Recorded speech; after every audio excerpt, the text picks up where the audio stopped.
من اكبر الاخطاء اللي الامهات بتعملها، بتيجي مثلا ام بترضع صناعي او حتى طبيعي يعني، وتيجي بعد عمر السنه تقول لك اللبن الصناعي غالي وانا عايزه ادخل بقى لبن حيواني. مش قالوا اللبن البقري مسموح من بعد السنه؟ هو مسموح من بعد السنه كمشروب، مش بديل للرضاعه، لانه ما فيهوش الغذاء اللي الطفل محتاج له. هو فيه شويه كالسيوم حلوين لكن ما فيهوش حديد يعمل للطفل انيميا جامده. طيب امال نعمل ايه؟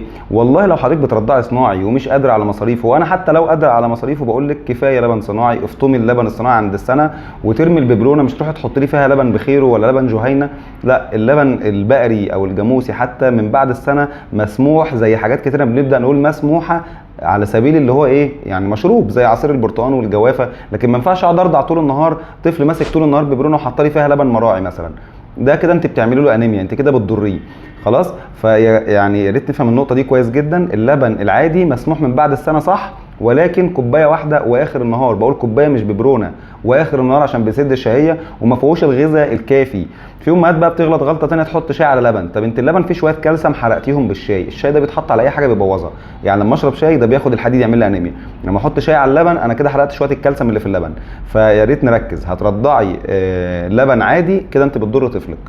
في ناس بقى بتعمل خزعبلات تقول لك طب هنخففه، هو اصلا ما فيهوش فايده، بتخففي الفايده اللي مش موجوده يعني، انت كده بتريحي ضميرك يعني. يا جماعه افهموا الكلام صح.